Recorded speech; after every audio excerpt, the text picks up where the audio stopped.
ദൈവം തൻ്റെ ജനത്തെ സംരക്ഷിക്കുന്നതിൻ്റെ ദൃശ്യമായ തെളിവാണ് നാം ഇപ്പോൾ കണ്ടത്. അപ്പോൾ ഇവിടുന്ന് അർമദോൻ യുദ്ധത്തിൻ്റെ 5ാം ഘട്ടം എന്താണ്? അപ്പോൾ ഫേസ് 5 അപ്പോൾ ഇപ്പോൾ ദൈവം അവരെ രക്ഷിക്കുന്നു. ഇനി ഫേസ് 5 ഇസ്രായേൽ അവരുടെ ഒരു ആത്മീയ ഉണർവ്, ഇസ്രായേൽ ഒരു നാഷണൽ റീജനറേഷൻ ഇസ്രായേലിൽ നടക്കും. അപ്പോൾ അന്തിക്രിസ്തുവിൻ്റെ സൈന്യം, നിങ്ങൾ നോക്കിക്കോണം, യഹൂദന്മാരെ പൂർണ്ണമായി നശിപ്പിക്കാൻ ഒരുങ്ങുമ്പോൾ ഇസ്രായേൽ അത്യന്തം അപകടകരമായ ഒരു സാഹചര്യം അവർ മണത്തറിയും. ഇപ്പം അന്തിക്രിസ്തുവിനെതിരെ വരുമ്പോൾ ഈ ഘട്ടത്തിൽ പ്രധാനമായ ചില സംഭവങ്ങൾ നടക്കുകയാണ്. യഹൂദന്മാർക്ക് ഒരു ആത്മീയ കാഴ്ചശക്തി ലഭ്യം എന്ന് പറഞ്ഞാൽ അവർ മശിഹായെ പ്രതീക്ഷിച്ചിരിക്കുകയല്ലേ. അവർ മശിഹായെ പ്രതീക്ഷിച്ച് അല്ലെങ്കിൽ മശിഹായോട് പ്രാർത്ഥന തുടങ്ങും. അല്ലെ, യേശു മശിഹയാണെന്ന് സത്യം ഇപ്പോൾ വരെ യഹൂദന്മാർ അവർ അംഗീകരിക്കുന്നില്ല. അല്ലെങ്കിൽ ക്രൂശിക്കപ്പെട്ട ക്രിസ്തു മശിഹയാണ് അവർ അംഗീകരിക്കുന്നത്. ഒരു മശിയെ അവർ എന്ത് ചെയ്യുന്നു? ഒരു വേറെ മശിഹ അവരെ രക്ഷിപ്പാൻ വരുമെന്ന ആ പ്രതീക്ഷയാണ് അവർക്കുള്ളത്. അപ്പോൾ അവരെ തേടി എന്തു ചെയ്യും? അവർ വിളിച്ചു പ്രാർത്ഥിക്കും. മശിഹായെ അവർ വിളിച്ചു പ്രാർത്ഥിക്കുന്ന ഒരു സമയമാണ് 5ാം ഘട്ടത്തിൽ നടക്കാൻ പോകുന്നത്. എന്ന് പറഞ്ഞാൽ അവരുടെ ആത്മീയ കുരുടത്വം മാറി എന്തു ചെയ്യും? അവർ രക്ഷകനെ അല്ലെങ്കിൽ ദൈവത്തെ, യഹോവയെ വിളിക്കുന്ന ഒരു സമയം, രക്ഷയ്ക്കായ യഹോവയെ വിളിക്കുന്ന, അല്ലെങ്കിൽ എ കോൾ ടു റിപ്പൻറ്റ് എന്ന് പറഞ്ഞാൽ യഹൂദ നേതാക്കൾ അല്ലെങ്കിൽ രാഷ്ട്രത്തെ ആ സമുദായപരമായി അല്ലെങ്കിൽ ഒരു മാനസാന്തരത്തിൽ ഒരു ആഹ്വാനം ചെയ്യുന്ന ഒരു സമയം കൂടി ആയിരിക്കും ഏത്? ഈ സമയം എന്ന് പറഞ്ഞാൽ അന്തിക്രിസ്തു ഇവർക്കെതിരെ യുദ്ധം ചെയ്യുമ്പോൾ യഹോവയെങ്കിലേക്ക് അവർ തിരിയുന്നൊരു സമയം. ഹോശേയ-പ്രവചനം 6-ാം അധ്യായം അതിൻ്റെ 1 മുതൽ 3 വരെ ഉള്ള വാക്യങ്ങളിൽ നാം കാണുന്നത് യഹൂദ നേതാക്കൾ ജനത്തെ പശ്ചാത്താപത്തിലേക്ക് തിരിക്കാൻ വിളിക്കും, അല്ലെങ്കിൽ ഒരു കോൾ ടു റിപ്പൻറ്റൻ അവർ കൊടുക്കുമെന്നാണ്. അതിൻ്റെ 1 ഹോശേയ 6:1 വായിക്കുന്നു, വരുവിൻ നാം യഹോവയുടെ അടുക്കലേക്ക് ചെല്ലുക, അവൻ നമ്മെ കടിച്ചു കീറിയിരിക്കുന്നു, അവൻ സൗഖ്യമാക്കും, അവൻ നമ്മെ അടിച്ചിരിക്കുന്നു, അവൻ മുറിവ് കിട്ടും, 2 ദിവസം കഴിഞ്ഞിട്ട് അവൻ നമ്മെ ജീവിപ്പിക്കും, 3-ാം ദിവസം അവൻ നമ്മെ എഴുന്നേൽപ്പിക്കും, നാം അവൻ്റെ മുമ്പാകെ ജീവിക്കുകയും ചെയ്യും. അപ്പോൾ നാം അറിഞ്ഞുകൊള്ളുക, യഹോവയെ അറിവാൻ നാം ഉത്സാഹിക്കുക, അവൻ്റെ ഉദയം പ്രഭാതം പോലെ നിശ്ചയമുള്ളത്, അവൻ മഴ പോലെ ഭൂമിയെ നനയ്ക്കുന്ന പിന്മഴ പോലെ തന്നെ നമ്മുടെ അടുക്കൽ വരും. അപ്പോൾ അതാണ് അവരുടെ പ്രതീക്ഷ.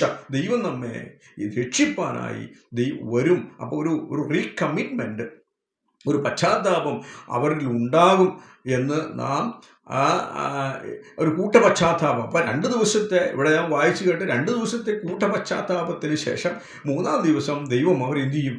അവർ രക്ഷിക്കുന്ന, അല്ലേ?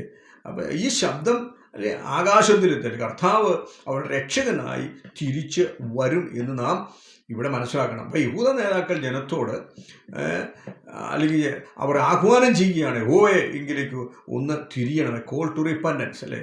അപ്പം ഈ ഘട്ടത്തിൻ്റെ ആത്മീയ പ്രസക്തി എന്താണ്? ഈ 5ാം ഘട്ടത്തിൽ നാം കണ്ട ഈ ഘട്ടത്തിൻ്റെ ഉള്ള ആത്മീയ പ്രസക്തിയുണ്ട്. ഇസ്രായേൽ അവരുടെ തെറ്റുകളെ തിരിച്ചറിഞ്ഞ് ഒരു മാനസാന്തരത്തിൻ്റെ വഴിയിൽ അവർ ആയിത്തീർന്നു എന്ന് വേണം നമുക്ക് മനസ്സിലാക്കാൻ, അല്ലേ?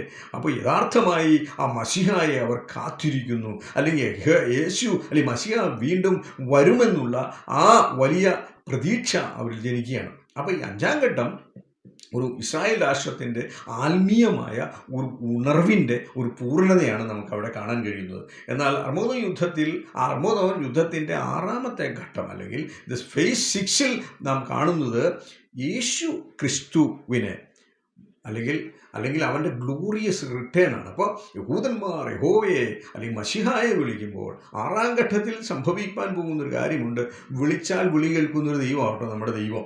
അപ്പോൾ 6-ാം ഫേസിൽ നടക്കുന്നത് എന്താണെന്ന് അറിയാം? The glorious return of Jesus Christ. യേശു ക്രിസ്തു അവൻ തിരിച്ചു വരുന്ന ഈ ഘട്ടം യഹൂദജനത്തിൻ്റെ പ്രാർത്ഥനകൾ ദൈവം കേട്ട് മശിഹ തൻ്റെ ജനത്തെ രക്ഷിപ്പാൻ വേണ്ടി അവൻ തിരിച്ചു വരും.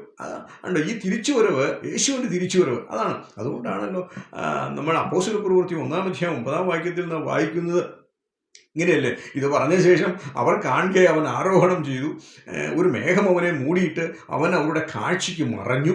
അവൻ പോകുന്നേരം അവർ ആകാശത്തിലേക്ക് ഉറ്റുനോക്കുമ്പോൾ വെള്ളവസ്ത്രം ധരിച്ച 2 പുരുഷന്മാർ അവരുടെ അടുക്കൽ നിന്നു.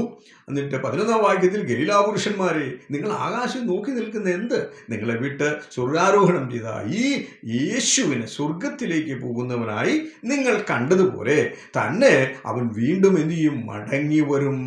എന്ന് പറഞ്ഞാൽ അർത്ഥം, അവൻ പോയതുപോലെ മടങ്ങി വരുന്ന ഒരു ദിനമായിരിക്കും അർമ്മഗദോൻ യുദ്ധത്തിൻ്റെ 6-ാം ഫേസിൽ നാം കാണുന്നത്. ക്രിസ്തു വീണ്ടും വരുന്നതിനാൽ യഹൂദന്മാർ നോക്കിയിരുന്ന മശിഹ എന്തു ചെയ്യും? അവർക്ക് പ്രത്യക്ഷനാകുന്ന ഒരു സംഭവമാണ് നമുക്ക് കാണാൻ കഴിയുന്നത്. അതാണ് സെഖര്യാ പ്രവചനം 12-ാം അധ്യായം 10-ാം വാക്യത്തിൽ, ഞാൻ ദാവീദ് ഗൃഹത്തിന്മേലും യെരൂശലേം നിവാസികളുടെ മേലും കൃപയുടെയും യാചനയുടെയും ആത്മാവിനെ പകരും. എന്ന് പറഞ്ഞാൽ അർത്ഥം, അവരുടെ കണ്ണ് തുറക്കപ്പെടും, തങ്ങൾ കുത്തിയവെങ്കിലേക്ക് അവർ നോക്കും. ഏകജാതനെക്കുറിച്ചുള്ള വിലപിക്കുന്നത് പോലെ അവർ അവനെക്കുറിച്ച് വിലപിക്കും. ആദിജാതനെ കുറിച്ച് വ്യസനിക്കുന്നത് പോലെ അവർ അവനെക്കുറിച്ച് വ്യസനിക്കും.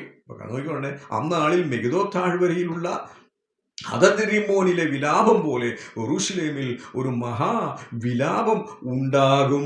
മത്തായിയുടെ സുവിശേഷം 24:30 പ്രകാരം, അപ്പോൾ മനുഷ്യപുത്രന്റെ അടയാളം ആകാശത്ത് വിളങ്ങും. അന്ന് ഭൂമിയിലെ സകല ഗോത്രങ്ങളും പ്രലാപിച്ചും കൊണ്ട് മനുഷ്യപുത്രൻ ആകാശത്തിലെ മേഘത്തിന്മേൽ മഹാശക്തിയോടും തേജസ്സും കൂടെ വരുന്നത് കാണും. യെശയ്യാ പ്രവചനം 34:1, ജാതികളെ അടുത്തു വന്ന് കേൾപ്പിൻ, വംശങ്ങളെ ശ്രദ്ധ തരുവിൻ, ഭൂമിയും അതിൻ്റെ നിറവും ഭൂതലവും അതിൽ മുളയ്ക്കുന്നതൊക്കെയും കേൾക്കട്ടെ. യഹോവയ്ക്ക് സകല ജാതികളോടും കോപവും അവരുടെ സർവ്വസൈന്യത്തോടും ക്രോധവുമുണ്ട്. അവൻ അവരെ ശബ്ദാർപ്പിതമായ കൊലയ്ക്ക് ഏൽപ്പിച്ചിരിക്കുന്നു. അവരുടെ ഹതന്മാരെ എറിഞ്ഞുകളയും, അവരുടെ ശവങ്ങളിൽ നിന്നും നാറ്റം പുറപ്പെടും. അവരുടെ രക്തം കൊണ്ട് മലകൾ ഒഴുകിപ്പോകും. ആകാശ സൈന്യമെല്ലാം അലിഞ്ഞു പോകും. ആകാശവും ഒരു ചുരുൾ പോലെ ചുരുണ്ടുപോകും. അതിലെ സൈന്യമൊക്കെയും മുന്തിരിവള്ളിയുടെ ഇല വാടിപ്പോകും പോലെയും അത്തിവൃക്ഷത്തിൻ്റെ കായ വാടിപ്പൊഴിയുന്നത് പോലെയും പൊഴിഞ്ഞു പോകും. എൻ്റെ വാൾ സ്വർഗത്തിൽ ലഹരി പിടിച്ചിരിക്കുന്നു. അത് ഏദോമിന്മേലും എൻ്റെ ശപിതാർപ്പിത ജാതികളുടെ മേലും ന്യായവിധിക്കായി ഇറങ്ങി വരും. യഹോവയുടെ വാൾ രക്തം പുരണ്ടും കൊഴുപ്പ് പൊതിഞ്ഞുമിരിക്കുന്നു. കുഞ്ഞാടുകളുടെയും കോലാടുകളുടെയും രക്തം കൊണ്ടും ആട്ടുകൊട്ടന്മാരുടെ മൂത്രപിണ്ഡങ്ങളുടെ കൊഴുപ്പും കൊണ്ടും തന്നെ യഹോവയ്ക്ക് ബസ്രായിൽ ഒരു യാഗവും ഏദോം ദേശത്ത് ഒരു മഹാസംഹാരവും ഉണ്ട്. ഇവിടെ നാം കാണുന്ന ഒരു കാര്യം, യഹോവയായ ദൈവം മശിഹ തമ്പുരാൻ എന്ത് ചെയ്യും? അവൻ ഇറങ്ങി വരുമെന്നല്ലേ? അവൻ ഇറങ്ങി വരും. തൻ്റെ ജനം കുത്തിയവെങ്കിലേക്ക് നോക്കുന്നൊരു ഘട്ടം. എന്നാൽ യഹോവ വരുന്ന സ്ഥലം എവിടെയാണെന്നറിയോ? അവൻ പറയും, യഹോവയ്ക്ക് ബസ്രായിൽ ഒരു യാഗമുണ്ട്. എന്ന് പറഞ്ഞാൽ പ്രവാസത്തിൽ പോയ, ഞാൻ പറഞ്ഞല്ലോ, പ്രവാസത്തിൽ 3.5 വർഷം പ്രവാസത്തിൽ ഒളിച്ചുപോയ, അല്ലെങ്കിൽ യഹൂദന്മാർ യുദ്ധം പേടിച്ച് ഊടപ്പെട്ട ഈ ജനമുണ്ടല്ലോ, യൂദന്മാരെ, അവരുടെ രക്ഷകനായി ക്രിസ്തു വരുമെന്നാണ്. ബൊസ്രയിൽ ഒരു യാഗവും ഏദോം ദേശത്തൊരു മഹാസംഹാരവും ഉണ്ടെന്ന് എന്ന് പറഞ്ഞാൽ, ബൊസ്രയിൽ അവൻ യഹോവ ഒരു യാഗം നടത്താൻ പോവുകയാണ്. ഒരു യാഗം. ആ യാഗത്തിന് മൃഗം എവിടെയാണ്? ഏദോം ദേശക്കാർ. എന്ന് പറഞ്ഞാൽ അവനെതിരെ വരുന്ന ആൻറ്റി ക്രൈസ്റ്റ്, അവൻ്റെ സൈന്യത്തെ അവൻ അവിടെ യാഗം കഴിക്കുമെന്നാണ് കർത്താവ് പറഞ്ഞത്. ഈ ഘട്ടത്തിൻ്റെ പ്രാധാന്യം, ദൈവത്തിൻ്റെ രക്ഷാവസ്ത്രം അല്ലെങ്കിൽ യഹൂദന്മാരെ അവൻ രക്ഷിക്കുന്നതാണ്, അല്ലേ? രക്ഷ അല്ലെങ്കിൽ എല്ലാ മനുഷ്യരുടെയും രക്ഷ കർത്താവ്, ആ രക്ഷയെക്കുറിച്ച് കർത്താവ് ബോധിപ്പിക്കുകയാണ്. എന്ന് പറഞ്ഞാൽ രക്ഷ ക്രിസ്തുവിനെ ഉള്ളൂ. ക്രിസ്തുവിനെ അറിയാതെ, ക്രിസ്തുവിലൂടെ അല്ലാതെ ഒരു രക്ഷയും ഇല്ല.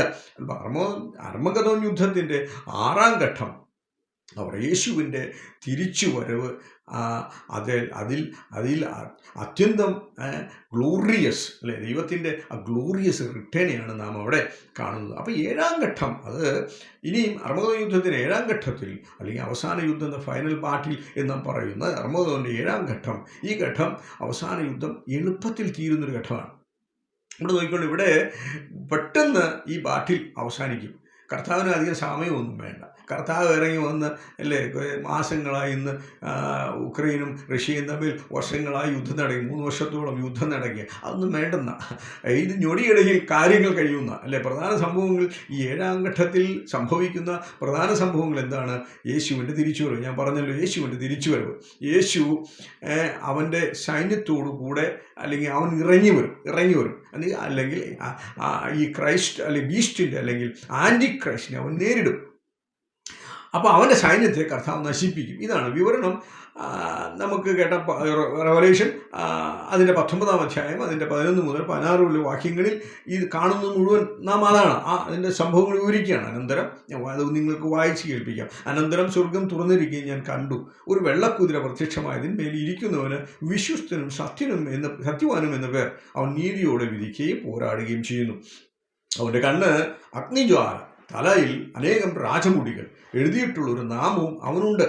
അത് അവനല്ലാതെ ആർക്കും അറിഞ്ഞുകൂടാ. അവൻ രക്തം തളിച്ച ഉടുപ്പ് ധരിച്ചിരിക്കുന്നു. അവന് ദൈവവചനം എന്ന് പേർ പറയുന്നു. സ്വർഗത്തിലെ സൈന്യം നിർമ്മലവും ശുഭ്രവുമായ വിശേഷ വസ്ത്രം ധരിച്ച് വെള്ളക്കുതിരപ്പുറത്ത് കയറി അവനെ അനുഗമിച്ചു.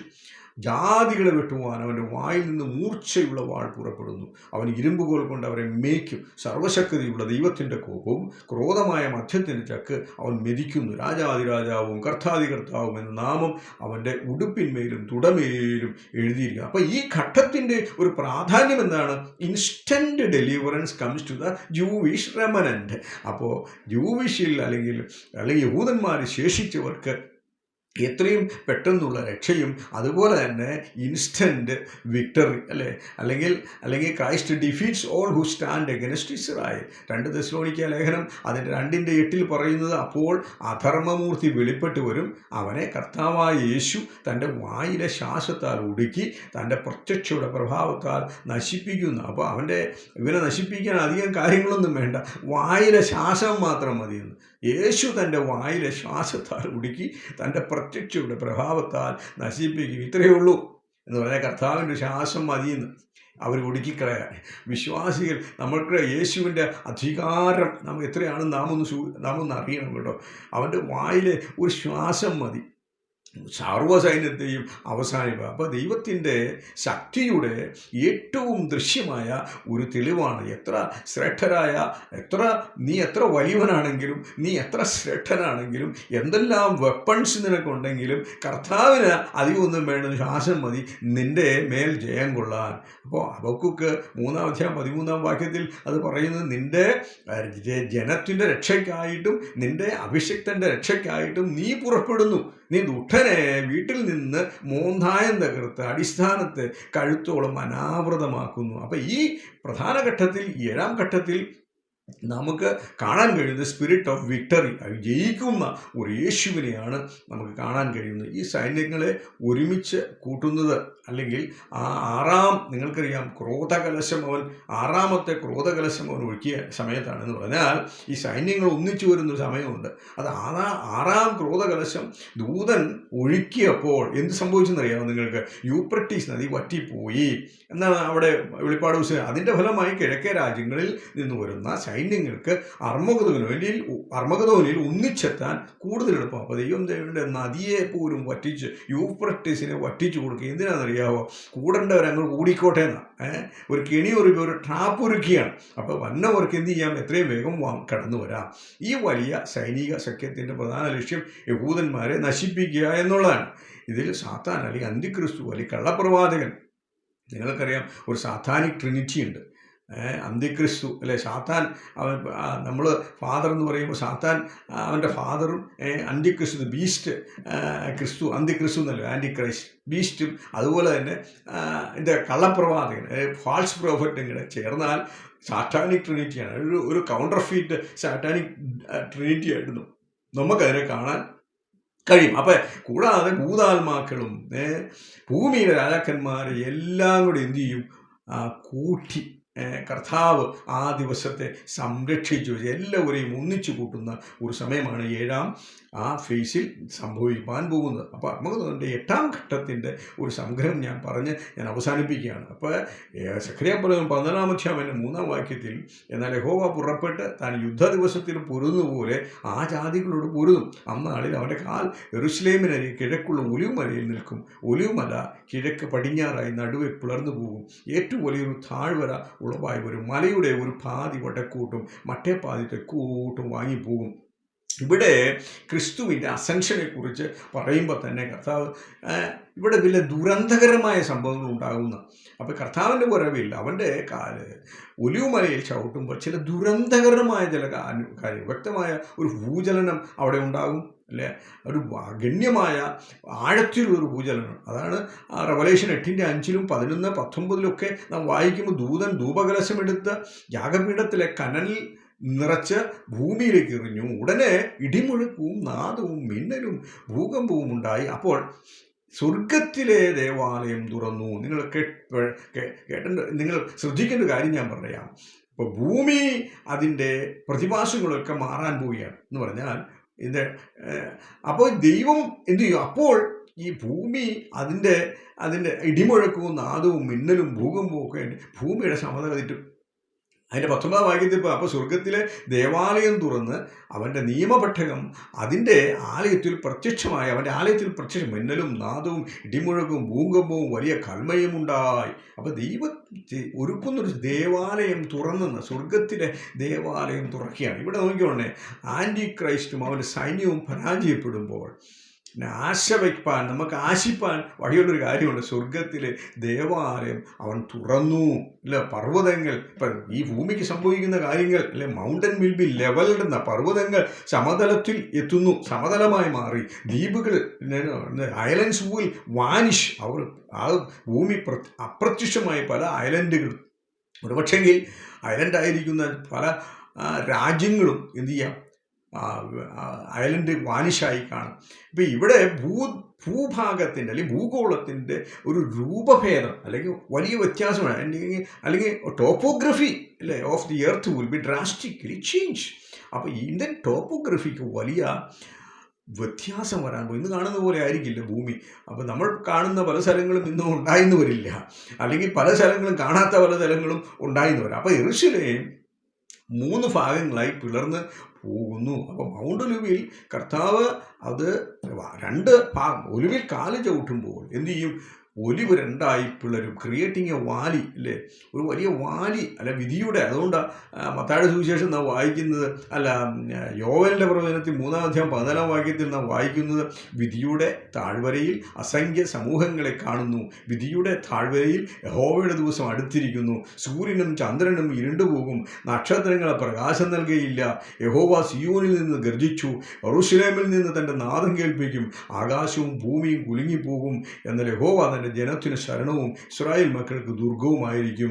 ആ കാലത്തിൽ കഷ്ടം കഴിഞ്ഞ ഉടനെ യേശു കർത്താവ് പറഞ്ഞ കേട്ടോ, ഉടനെ സൂര്യൻ ഇരുണ്ടു പോകും, ചന്ദ്രൻ പ്രകാശം കൊടുക്കാതിരിക്കും, നക്ഷത്രങ്ങൾ ആകാശത്ത് നിന്ന് വീഴും, ആകാശത്തിൻ്റെ ശക്തികൾ ഇളകിപ്പോകും എന്ന് പറഞ്ഞാൽ പ്രകടമായ പ്രകൃതിയുടെ കെടുതികളെക്കുറിച്ച് നാം വായിക്കുകയാണ്. അപ്പോൾ 8-ാം ഘട്ടത്തിൽ ഈ പ്രകൃതിക്ക് തന്നെ എന്തുകൊണ്ട് മാറ്റമുണ്ടാകും എന്നാണ് നാം കാണുന്നത്. വലിയ ഭൂകമ്പങ്ങൾ, സൂര്യൻ ഇരുണ്ടു പോകും, ചന്ദ്രനും പ്രകാശം നൽകാതിരിക്കും, ആകാശത്ത് നിന്ന് നക്ഷത്രങ്ങൾ വീഴും. നിങ്ങൾക്കൊന്ന് ചിന്തിക്കാവുന്ന കാര്യമുള്ളൂ. ആകാശത്തിൻ്റെ ശക്തി ഇളകിപ്പോകുന്നു. എന്ത് സംഭവിപ്പാൻ പോകുന്നു സ്നേഹിത? ആകാശത്തിൻ്റെ ശക്തികൾ ഈ കാണുന്ന പോലെ ഒന്നും ഇതെല്ലാം എന്തു ചെയ്യും? നക്ഷത്രങ്ങളൊക്കെ ഭൂമിയിലേക്ക് പതിക്കുന്നു. ഒരു വലിയ സംഹാരം നടക്കാൻ പോവുകയാണ് അല്ലേ. റെവലേഷൻ 22:3 നാം വായിക്കും യാതൊരു. എന്നാൽ അതിനുശേഷം സംഭവിക്കുന്ന കാര്യം എന്താണെന്നറിയാം. ഇതെല്ലാം ഭൂമിയിൽ നടക്കുമ്പോൾ വെളിപ്പാട് പുസ്തകം അത് അവസാനിപ്പിക്കുന്നത് എങ്ങനെയാണ് കണ്ടോ? റെവലേഷൻ ഒരു പ്രത്യാശയോടെ കേട്ടോ. വെളിപ്പാട് പുസ്തകം അവസാനിക്കുന്നത് അവസാനിക്കുമ്പോൾ പ്രത്യാശയോടെ തൻ്റെ മക്കൾക്ക് കർത്താവിൽ വിശ്വസിക്കുന്നവർക്ക് പ്രത്യാശയോടെ അവസാനിപ്പിക്കുകയാണ് അധ്യായം. അതിൻ്റെ റെവലേഷൻ 22:3 പോയി യാതൊരു ശാപവും ഇനി ഉണ്ടാകുകയില്ല. ദൈവത്തിൻ്റെയും കുഞ്ഞാടിൻ്റെയും സിംഹാസനം അതിൽ ഇരിക്കും കേട്ടോ. അവൻ്റെ ദാസന്മാർ അവനെ ആരാധിക്കും എന്ന് പറഞ്ഞാൽ കർത്താവ് വിശ്വസിച്ച് കർത്താവിനോടുകൂടി എടുക്കപ്പെട്ട് മധ്യാകാശത്ത് കർത്താവിനോടുകൂടി എടുക്കപ്പെട്ട തൻ്റെ ജനം എന്തായിരിക്കും? അവനെ ആരാധിക്കുന്ന ദിവസവും. ഇനി അവിടെ ശാപമില്ലെന്ന്, അവിടെ രോഗമില്ലെന്ന്, അവിടെ കട്ടതയില്ലെന്ന്, അവിടെ പട്ടിണിയില്ലെന്ന്. സ്തോത്രം, ഹല്ലേലൂയ. കർത്താവിനോട് കൂടെ നാം ആയിരിക്കുന്നു. എന്തൊരു പ്രത്യാശയല്ലേ. അവൻ്റെ മുഖം നാം കാണും. ഞാൻ മുഖാമുഖിയായി ഇയ്യോ പറഞ്ഞു പോലെ ഹല്ലേലൂയ, ദൈവത്തിന് മഹത്വം. അവൻ്റെ മുഖം സ്വന്തം കണ്ടാൽ ഞാൻ കാണും. അവൻ്റെ നാമം അവരുടെ നെറ്റിയിലിരിക്കും. നമ്മുടെ നെറ്റിയിലിരിക്കുന്നത് എൻ്റെ ബാബു തോമസ് എന്നാണ് എൻ്റെ പേര്. എൻ്റെ നെറ്റിയിൽ എൻ്റെ നാമമല്ലെന്ന്, അവൻ്റെ നാമം, യഹോവയുടെ നാമം, യേശുവിൻ്റെ നാമം. ഇനി രാത്രി ഉണ്ടാകുകയില്ല. ദൈവമായ കർത്താവുടെ മേൽ പ്രകാശിക്കുന്നത് കൊണ്ട് വിളക്കിൻ്റെ വെളിച്ചമോ സൂര്യൻ്റെ വെളിച്ചമോ അവർക്ക് ആവശ്യമില്ല, അവർ എന്നേക്കും രാജാക്കന്മാരായി. ഇനി നോക്കിക്കോണ്ടേ, കർത്താവ് പറയുക നിനക്ക് സൂര്യൻ്റെ പ്രകാശത്തിൻ്റെ ആവശ്യമില്ലെന്ന്. കർത്താവാണ് അവരുടെ പ്രകാശം. അവർ എന്നേക്കും ദൈവമക്കളെ നമ്മളെന്തുവാ എന്നേക്കും രാജാക്കന്മാരായി. അതുകൊണ്ട് പത്രോസ് പറഞ്ഞല്ലേ, നിങ്ങളെ അന്ധകാരത്തിൽ നിന്ന് വിളിച്ച അത്ഭുത പ്രകാശത്തിലേക്ക് വിളിച്ചു വരുത്തി രാജാക്കന്മാരും അല്ലെ രാജാക്കന്മാരാക്കി പൗരോഹിത വർഗമാക്കി എന്ന് പറഞ്ഞാൽ വലിയ പദവികളാണ് നമുക്ക് ഒരുങ്ങിയിരിക്കുന്ന അർത്ഥം. ഇന്ന് ലോകത്തിൽ പദവിയില്ലാത്ത സ്നേഹിത, ലോകത്തിൽ ആശയില്ലാത്ത സ്നേഹിത, ആശിപ്പാൻ ഏക പുസ്തകം ബൈബിൾ മാത്രമേ ഉള്ളൂ. നിന്നെ അവൻ രാജാക്കന്മാരോട് കൂടെ ഇരുത്തും. പിന്നെ അവൻ എന്നോട് ഈ വചനം വിശ്വാസയോഗ്യവും എന്ന് യോഹന്നാൻ പറയുകയാണ്. യേശുവിൻ്റെ ശിഷ്യനായ യോഹന്നാൻ പറയുക, ഈ വചനം വിശ്വാസയോഗ്യമാകുന്നു. പ്രവാചകന്മാരുടെ ആത്മാക്കളുടെ ദൈവമായ കർത്താവ് വേഗത്തിൽ സംഭവിക്കേണ്ടത് തൻ്റെ ദാസന്മാർക്ക് കാണിച്ചു കൊടുപ്പാൻ തൻ്റെ ദൂതനെ അയച്ചു എന്ന് പറഞ്ഞാൽ അസത്യം ഇതിനകത്തില്ല, സത്യമേ ഉള്ളൂ. ഇതുവരെ പറഞ്ഞത് സത്യമാണെങ്കിൽ ഇനി പറഞ്ഞത് എന്തെങ്കിലും സത്യമായി ഭവിക്കും കേട്ടോ. ഇതാ ഞാൻ, അതുകൊണ്ട് 7-ാം വാക്യത്തിൽ ഇതാ ഞാൻ വേഗം വരുന്നു, ഈ പുസ്തകത്തിലെ വചനം പ്രമാണിക്കുന്നവൻ ഭാഗ്യവാൻ എന്ന് പറയും. അപ്പോൾ ഭാഗ്യവാന്മാരുടെ ലിസ്റ്റിൽ നിൻ്റെ പേരും കൂടെ ഉൾപ്പെടണമെങ്കിൽ ഈ വചനം നീ പ്രമാണിക്കണം. കർത്താവ് യേശുക്രിസ്തുവിൽ നീ വിശ്വസിക്കണം. കർത്താവ് യേശുക്രിസ്തു വിശ്വസിച്ചാൽ നിനക്ക് നിത്യജീവനുണ്ട്. കർത്താവിനോടുകൂടെ വാഴാം, രാജാക്കന്മാരായിരിക്കാം. ഹല്ലേലൂയ. കർത്താവിനോടുകൂടെ കർത്താവ് വരുമ്പോൾ അവനോടുകൂടെ ഒരു മലയിൽ നിനക്കും വരാം, അവൻ്റെ രാജ്യത്തിൽ അംഗത്വം നേടാം. ഈ ഭാഗ്യാവസ്ഥ നിനക്കുണ്ടാകട്ടെ. ദൈവം നമ്മെ എല്ലാവരെയും അനുഗ്രഹിക്കട്ടെ.